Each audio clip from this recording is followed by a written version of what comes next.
While on your healing journey after betrayal or broken trust, you are going to be profoundly, tremendously tempted to, from rage, which is understandable, get vengeance, get justice, get even.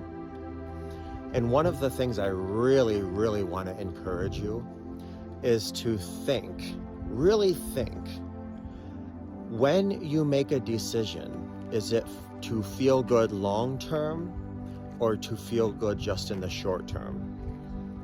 And one of the analogies sometimes that I use is, when a dog it gets pestered by a bird. A bird comes by and, pesters a dog, and the dog finally has had enough, and he just starts chasing the bird.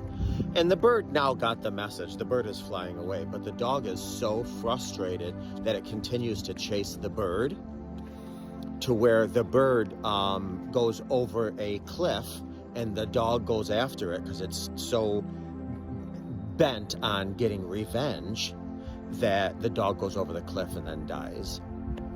So, ask yourself, is this decision going to make me feel good or help me in the short term or the long term? For an example, you could get in the car and ram your partner. I'm sure you're tempted to do that.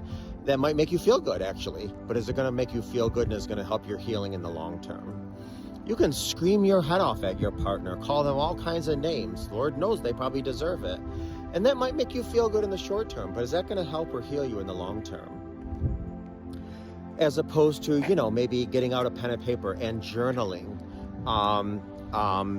That will help you feel good in the short term and help you feel good in the long term. Maybe seeing a professional, maybe meditating or praying or what have you.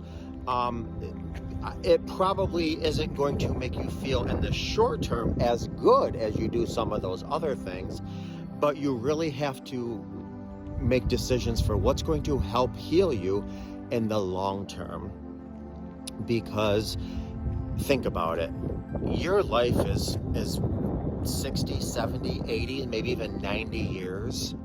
And however old you are now, I don't know if you're 40, 50, 60, 70, 20, whatever, you're going through, granted, give or take, about 2 to 3 years of pure hell.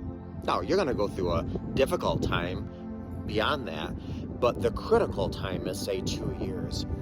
Do you really want to make long-term negative decisions? And trust me, I have clients that are in jail right now because of decisions they made.